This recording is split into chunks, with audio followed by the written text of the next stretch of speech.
Good morning, everyone. We're doing something a little bit different here. We're going to call this a special Ask the Agronomist, or it was suggested to me maybe this is called the Agronomist Ask. And Chris is joining us here today. I'll let him introduce himself here in a minute. We're sitting at AgTech in St. Louis, Missouri. Big technical meeting that we have every year. Very excited to be back at a live in-person AgTech. And this is kind of sort of like the national sales meeting for we agronomy types. But Chris Souder, thanks for joining me here. And Chris, I think the first time I remember working with you, you were working with our Gen 5 population work in corn. But tell us about your career and how you got started and what you do here at Bayer, and introduce yourself. Yeah, absolutely. Glad to be here today. Yeah, I think you're right. It was back when I was in breeding and we were just getting that kicked off and trying to find ways to visualize our population data, and that's probably where we first met. So yeah, I've had a history in Monsanto and Bayer going back to 2007. I started as a corn breeder in Northwest Iowa, and quite honestly, coming out of college, I thought that was the holy grail for me. Yeah, don't sound much better than that, breeding corn in Northwest Iowa. Yeah, so. But as I got to learn more about the company and the opportunities and different ways it could impact growers, found some opportunities to come to St. Louis, serve in the breeding leadership team. I started off working with our Western corn breeders, and eventually ended up in a role that was focused on advancing traits and genetics through the later part of our pipeline. And that close connection to the commercial organization led me into a regional agronomy lead role. And I started with one region that was at the time Missouri, Kansas, Colorado. When I took the role, actually, I thought those were the only three states, but turned out to include everything west of the Rockies. They neglected to mention that part. So not a lot of corn out there, but incredibly interesting and diverse systems. Made me question, did I really know anything about agronomy at that point, with how unique and different that was. So as much fun as that was, I ended up through a restructuring back in the state of Iowa as the agronomy lead for the Midwest region. And I think I did that up until about a year ago at this time. And at that point, I had an opportunity to go back into the R&D organization and move to a highly strategic role. Okay. And so my role today is a portfolio lead for corn, cotton, and soy, and I cover our portfolio projects as it relates to crop efficiency. Okay. A lot of people probably wonder what the heck that is. Yeah, does that reside in biotech or breeding, or what efforts go into crop efficiency? It covers all of our functions within R&D. And so in R&D, we have about 4 different portfolios: insect, disease control, weed control, and crop efficiency. Those other 3 are pretty self-explanatory, and everything that doesn't fall neatly into that ends up in the crop efficiency portfolio. So some big things like genetic gain, short corn, our strategy around nitrogen use efficiency and biologicals, product concepts that we're putting together for gene editing, as well as sustainability and quality traits all fall within crop efficiency. There's a lot of stuff in there. It's a mile wide and an inch deep. Yeah. I mean, I would say you mentioned biologicals. That's probably one of the most frequent questions I get from growers today is, where do we think that's going? As a grower, how in the world where do you even start? How do you decide what to try? Who do you go to for information? So I guess what's your thoughts on that space? Yeah, same questions that we've been asking as a company as well. We know it's an expanding space. It's an area that's moving really quickly. Innovation's moving at a breakneck speed. Those are all the questions that we're asking ourselves as well. Where you are in the global agriculture community, a biological could have a different level of importance now versus in the future. We look at the veg crops, for example. Our biological business is rather significant in veg crop. Another area that we look at, the European Union, right? So they've got a Green Deal where they're making some adjustments to agriculture policy, and that's likely going to impact some crop protection products across the industry as we move forward. And so based off of that, we think there's going to be an opportunity to go in, capture value, provide products to growers that will be of value, and that could come from a biologicals platform. But I think what a lot of U.S. growers are probably wondering about is the nitrogen use efficiency. And that's an area that we're heavily invested in. We see a lot of opportunity, a lot of value there, but it's not simple, right? I'm sure a lot of growers have had the experience hey, it works on some fields and not others, and that's one of the things that we're trying to sort out and figure out as a company is what works where. As Bayer, where do you think the balancing act is between, catching the wave of biologicals and it just seems like there's this notion that if it's biological, it's great, and if it's not biological, there must be something wrong with it. Where do we balance between, taking advantage of the euphoria around biologicals and educating people about what biologicals are, what they aren't, and figuring out where is the hype from good science, I guess. Yeah, no, it certainly is a balancing act, and I think a lot of times this comes back to good agronomics and good sound science.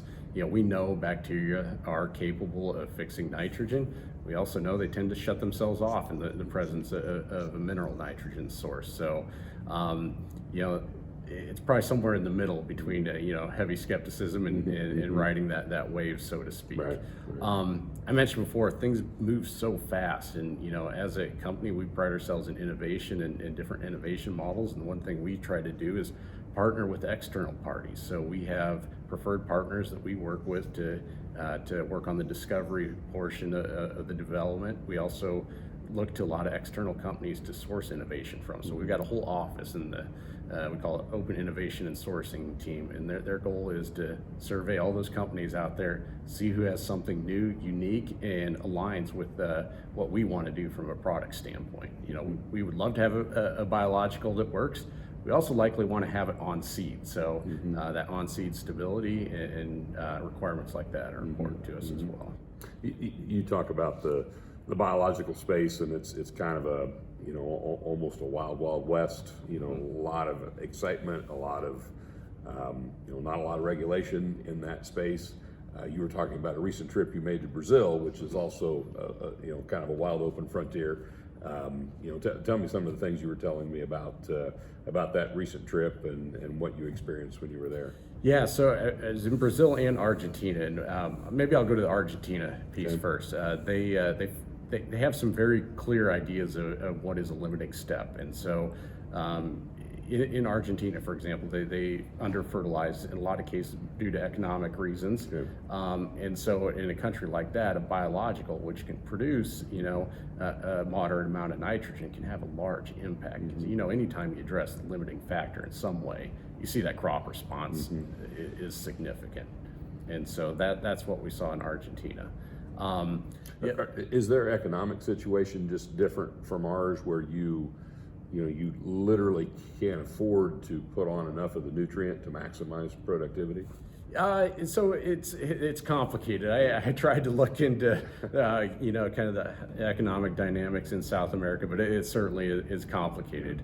I know one thing that they struggle with is inflation and the value of the peso versus the dollar. And when things like that are unstable, well, it makes it hard to make a decision at the front of your season and how that may materialize at the end in terms of revenue and profit for the grower.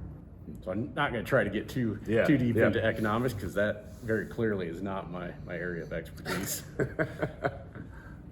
Well, how about and then contrast that to Brazil? Yeah. So Brazil. I mean, it's let's see. So the way I'd contrast, so Argentina is a little bit more balanced between corn and soy.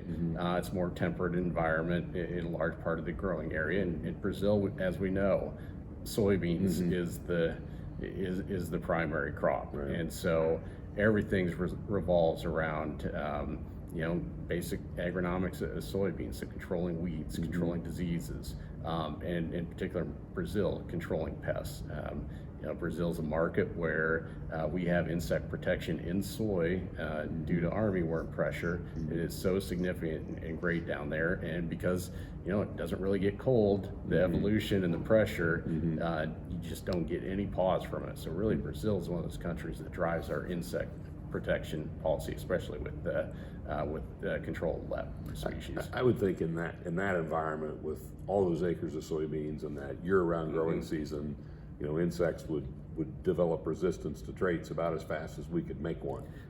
How are they managing through that? That is very true. And so anytime we're thinking about the next insect tolerant trait, whether it's LEP4, LEP5, and beyond, from the very start, we're thinking about what does the stack look like, what is the durability going to look like, and so if we can't keep that durability extended to where we need it to be, we're going to go reevaluate the product concept for that particular trait launch. What percent of the acres roughly down there would be virtually continuous soy? So it's probably a pretty high percent, but they do use their safrinha season, which is like a winter season, and they will grow corn on that season. So about 70 to 80% of our corn business is in that safrinha season. It's a much lower yielding, drier season. Harvesting soy and getting in there right after that with the corn planter is incredibly important, because they've got a limited amount of time where they have enough moisture in the soil to get that crop off to a good start. So it's little, rotated, but two seasons in 1 year. That's a little bit crazy for us to think about, where we're so corn focused, and sometimes you might slip a double crop soybean crop in after wheat or something, but in Brazil, soybeans is the focus, and corn is the crop that you might sneak in a low yielding double crop corn crop. Yep, absolutely. Very, very different than what we're used to. So you mentioned as you were kind of talking about your background, you mentioned short corn, and I know you spent some time working with that. Sounds like there's some application of that in the space that you work in today. I remember seeing I felt bad for you watching this. There was an interview you did with some national news media where they got off on some weird tangents and kind of showed that they didn't really know much about corn production. And I don't know how you held that together without just kind of going off on those folks, but I guess that's why your career's gone further than mine. I guess you can navigate through those situations. But so let's talk a little bit about short corn and applications that you see for it, here in the U.S. and also you've been around the world. Is the whole world excited about short corn, or is that more just North America? It's everywhere. So the great thing about short corn, the product concept itself is great, but it's what it enables, I think, that's truly exciting. And so every world region can take a look at that, and I think the standability piece is obvious. But beyond that, they can think a little bit differently about their agronomics and understand where they may be able to drive some productivity for the growers. So in North America, we've talked about standability, the in-season access for fertility, and just that protection of yield through that standability and improved access. Area like Southeast Asia, for example, where we have a lot of smallholder farms. Top end yield may not be the concern, but making sure that they get every year harvested, especially in an area that could be prone to typhoons, I mean, that's a big deal for them. And then when you look at the European Union, where we have pretty significant restrictions coming up around fertility in the European Union. So having that ability to side dress in season, prescriptively apply, is going to be hugely important for their freedom to operate going forward.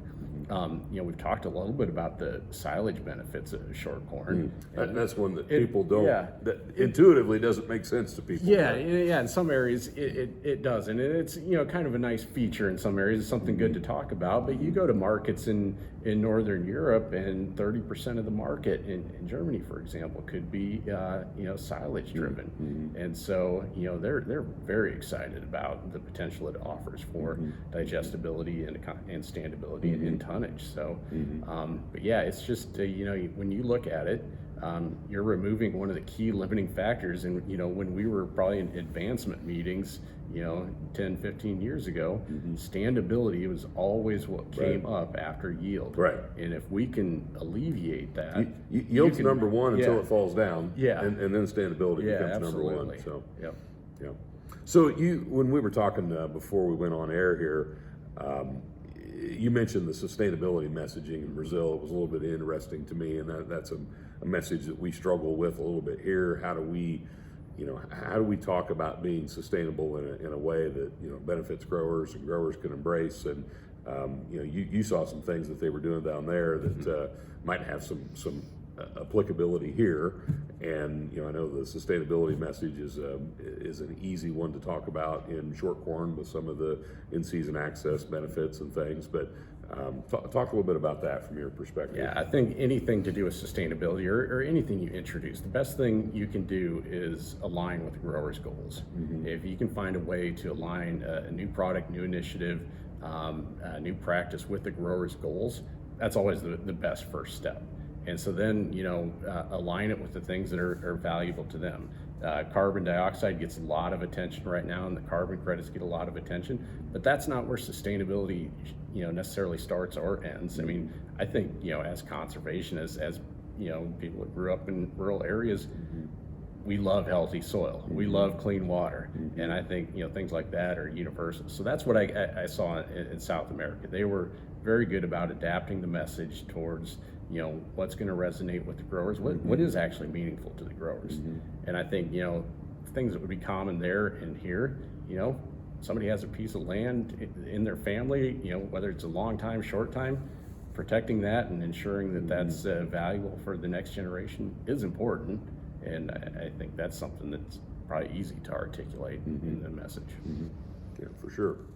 Well, Chris, I sure appreciate you taking the time to sit down with me. Great to see you again. Yeah. And I'll be visiting with several more people throughout the day here, and we just took this opportunity, since we're all together in Ag Tech, to get together and meet with some people that we don't get to talk to very often. And we're going to record these videos and put them out on our YouTube site so that our audience can watch them at their leisure. And they'll probably learn some things, probably have some questions, and maybe on a future episode of Ask the Agronomist, we can dig more into those questions. So thanks, everybody, and we'll talk to you soon.